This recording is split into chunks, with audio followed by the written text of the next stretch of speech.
Et pour prendre Et vous habitez à Tours? Oui. Oui, c'est bon le chocolat. Donc sur le stand de l'agence bio, on a un goûter bio, là si vous voulez déguster et faire déguster vos enfants en particulier. Des chocolats, des sirops, des gâteaux, de la confiture, du miel. Enfin tout ce qu'il faut pour un bon goûter, hein. Et puis bio. Donc, venez nous voir sur le stand de l'agence bio. Il se déroule à l'heure actuelle. Je suis un grand enfant. Bon, Jacques, bonjour. Bonjour. Alors, on doit vous appeler comment? Monsieur Bio, maintenant, pour l'éternel? Alors, non. En revanche, dans mon organisation, gentiment, il m'appelle Bioman. Bioman. Bioman va bientôt être à la retraite, non? Ah non, quand on est dans la bio, on n'est jamais à la retraite. Bon, j'allais dire, que va devenir l'agence bio? Oui, non, mais il y a du monde, hein. Je ne m'inquiète pas pour la suite. Bon, alors, aurez-vous un discours cette année de prêcheur? Mais qu'ai-je dit donc les années précédentes pour voir ce type de questions? L'année dernière, vous étiez très pessimiste, mais peut-être vous teniez compte d'une crise flagrante agricole. Oui. Et comment se porte donc le bio maintenant, en ce début 2011? Les conversions continuent au même rythme? Non, les conversions en 2011 ne sont pas au même rythme qu'en 2009 et en 2010. Hein. C'est-à-dire en 2009, on était à peu près à 10 fermes par jour en conversion. En 2010, on est passé quasiment à 15 fermes par jour, en tout cas sur les 6 ou 7 premiers mois de l'année. On sait que sur 2011, ça va baisser, mais il y a quand même des conversions. Donc le programme de conversion se poursuit, même s'il n'est pas sur la dynamique des années 2009 et 2010. Donc vous n'arriverez pas à atteindre les objectifs en 2012? Alors, peut-être que les objectifs qui étaient fixés de 6% de la SAU en 2012, c'était quand même, à l'époque, on était à moins de 2%, ou autour de 2%, c'était très ambitieux de penser qu'en 4 ou 5 ans, on pouvait tripler les surfaces. Mais très franchement, les résultats qu'on a obtenus sur 2009-2010 sont très encourageants en termes de dynamique, parce qu'aujourd'hui, ils suscitent dans les campagnes un regard neuf et un regard positif sur l'agriculture biologique, y compris dans le milieu conventionnel. Donc il y a eu des réussites? Il y en a eu, oui, il y a des réussites, et je prendrai pour exemple le fait que on a mis en place un salon qui s'appelle le salon Tech & Bio, qui est un salon réservé aux professionnels, construit essentiellement sur des résultats techniques, des résultats économiques et beaucoup de démonstrations sur le terrain, et que ce résultat, il rencontre un vrai succès, mais il rencontre un vrai succès tout autant auprès des agriculteurs conventionnels qu'auprès des agriculteurs bio, puisque c'est un salon qui n'est pas réservé qu'aux agriculteurs bio, hein. Ça s'appelle Tech & Bio, mais en fait c'est de la technique et l'agriculture biologique, mais ça s'adresse autant aux agriculteurs conventionnels que bio, qui sont dans une logique d'une agriculture plus environnementale. Alors, est-ce que le consommateur réagit pareil? Est-ce qu'il y a une stagnation du nombre de consommateurs en bio en France? Alors ça, je pense que l'an dernier, j'ai été certainement inquiet parce que la crise a été très forte. On n'est toujours pas vraiment sorti de la crise, du moins au niveau du secteur agricole. Et en termes de consommation pour les produits bio, il y a eu un ralentissement de la consommation pendant un certain nombre de mois. Et ce que j'entends aujourd'hui d'un certain nombre de filières, c'est que la consommation est repartie. Alors pas au même rythme de développement que les années précédentes, mais on reste en croissance. Les prix, oui. Donc oui. Je pense que c'est très encourageant. Les prix sont en cause? Alors les prix sont en cause, ça dépend d'abord dans quel circuit on achète, ça dépend à quelle saison on achète, ça dépend quel produit on achète. Alors, par rapport au pouvoir d'achat qui quand même a tendance à baisser pour les classes les plus populaires de notre société, il est difficile de leur faire admettre d'investir dans du bio au quotidien. Ça paraît même une contradiction complète, non?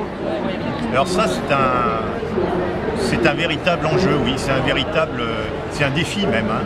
C'est-à-dire que, de mon point de vue, c'est même pas en tant qu'organisation, c'est de mon point de vue, Pior, citoyen, faire de l'agriculture biologique, pour moi, l'enjeu, c'est qu'effectivement, elle soit accessible au plus grand nombre. Je trouverais regrettable qu'elle ne soit accessible qu'aux élites ou qu'à ceux qui ont de l'argent. Donc il y a un travail qui est fait, et je ne suis pas le seul à le penser, ni à essayer de le faire. Donc sur certaines périodes et à certains moments, vous avez quand même, y compris notamment dans des circuits spécialisés, je l'ai testé moi-même, un certain nombre de produits bio qui sont moins chers que les produits conventionnels qu'on peut trouver en grande surface, par exemple. Des exemples? Sur les fruits, sur les légumes, sur un certain nombre de produits comme ça. Quand on est en saison, on peut trouver des salades, on peut trouver des pommes, on peut trouver des oranges, etc. qui sont en bio et à des prix qui sont tout à fait concurrentiels avec le conventionnel. Alors je ne dis pas que c'est tout le temps et toujours et tous les produits, hein, mais c'est vrai que ça suppose de s'informer, de se déplacer un petit peu. C'est un investissement temps quand même, ça peut être un parcours du combattant aussi quand même. Ça peut être un peu un parcours du combattant. À la fois, c'est pas à la portée de tout le monde, il y a des gens qui ont d'autres préoccupations. Oui, mais l'intelligence n'est pas réservée qu'à une certaine élite. Donc on rencontre ici, sur le salon de l'agriculture, des consommateurs, tout type ou toute classe confondue, qui sont soucieux de leur alimentation, pour leurs enfants, pour eux-mêmes, et qui cherchent à comprendre. Donc moi je suis assez rassuré finalement sur le comportement des gens. Il y a des gens qui cherchent, c'est pas un problème que de revenus, c'est pas un problème que de classe sociale, c'est pas seulement un problème de diplôme et de formation. Alors n'y a-t-il pas des aberrations dans les marges aussi pour certains produits? Alors oui.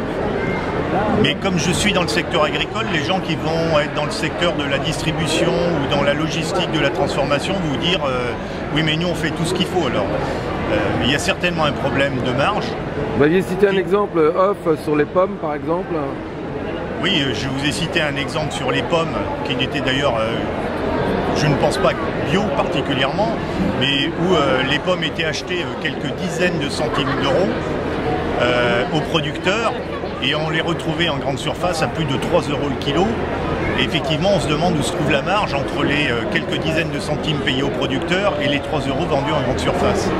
Oui, parce que là, il n'y a qu'un conditionnement et peu de transport, en l'occurrence. En plus, comme on est sur du produit frais, il y a relativement peu de transport, il y a le conditionnement, et donc on se demande où passe la marge.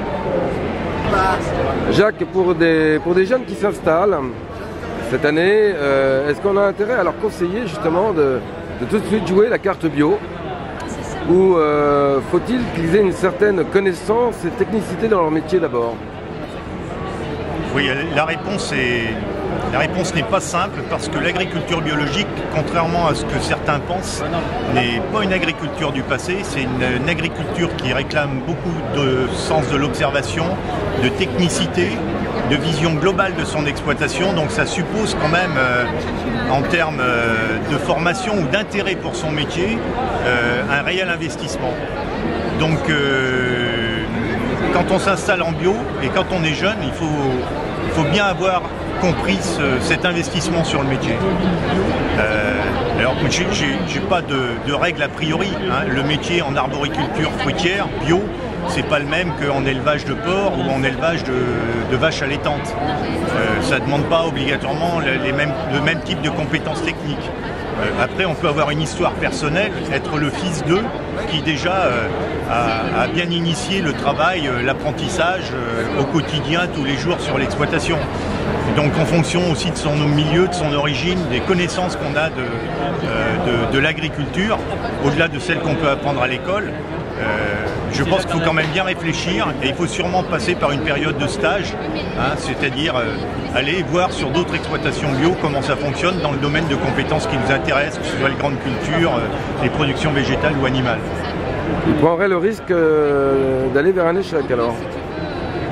Ben justement, moi ce que je pense c'est qu'il ne faut pas prendre le risque d'aller vers un échec. Parce que ben d'abord un échec c'est toujours douloureux, même si on l'assume, et que pour éviter ça, moi je pense effectivement que sans parler de parrainage, mais des stages, et différents stages dans différentes exploitations en bio, c'est quand même une sacrée formation, au-delà de la formation scolaire qu'on peut acquérir bien sûr. Alors en France, quels seraient les manques dans la production des fruits et légumes? Ça marche bien en bio, les céréales plutôt alors? Alors aujourd'hui on manque de céréales en bio. Donc effectivement... Il y a une raison, non? Ben, la raison, il y en a sûrement plusieurs, mais sans doute qu'une des raisons aussi, c'est le fait que les céréaliers conventionnels aujourd'hui gagnent ou doivent estimer qu'ils gagnent suffisamment bien leur vie et qu'ils ne voient pas ou qu'ils ne voient pas trop la nécessité aujourd'hui de passer en agriculture biologique. Il y a le fait aussi que quand on est céréalier conventionnel, on a un système de rotation et d'organisation de son système d'exploitation qui va être remis en cause s'il veut y faire de la céréale bio, puisqu'en céréale bio, on est obligé de rentrer dans un système de rotation à 4 ou 5 ans avec des cultures qui ne sont pas toujours des cultures de rente, ce qui pose potentiellement, en tout cas à moyen et à court terme, un problème économique pour l'exploitation céréalière. Et par ailleurs, au niveau de l'aval, c'est-à-dire de la coopérative ou du négociant, quand c'est un négociant céréalier, une coopérative céréalière, elle est habituée à gérer un certain nombre de productions. Quand elle passe en bio, il y a des nouvelles productions qui rentrent dans la rotation. Et là, ils sont peut-être pas toujours préparés en termes de marché de valorisation pour le faire. Donc ce ne serait pas forcément une piste? Ça peut être une piste, mais je veux dire que ça remet en... C'est pas que l'agriculteur qui est en cause, c'est aussi la valorisation qui est derrière.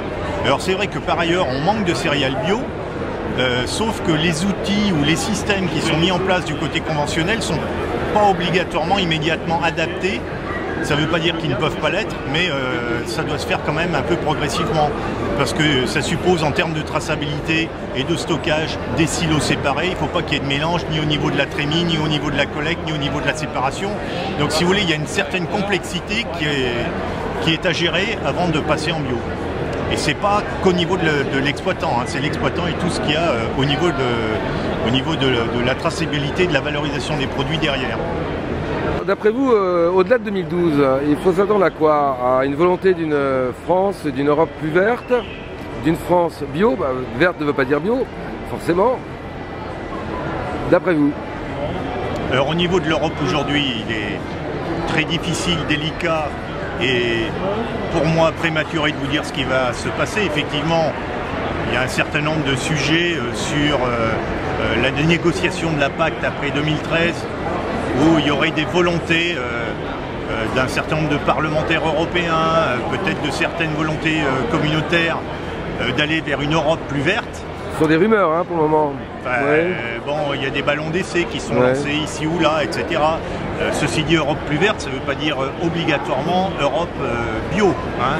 C'est une agriculture plus verte, plus environnementale, etc. Moi, je reviendrai plutôt sur un sujet plus national, c'est-à-dire qu'est-ce qu'on pourrait attendre ou souhaiter pour l'agriculture bio en France, par exemple. Bon, il semble difficile d'atteindre les 6% de conversion en 2012 comme il était prévu auparavant.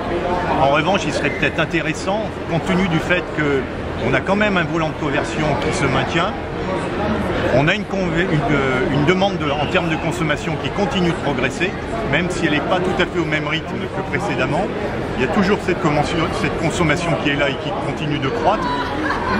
Donc je pense qu'il serait opportun de maintenir, au-delà de 2012, l'objectif de 6% de SAU bio en France. Merci Jacques. Merci. Pour ces informations. Voilà. Monsieur Bio.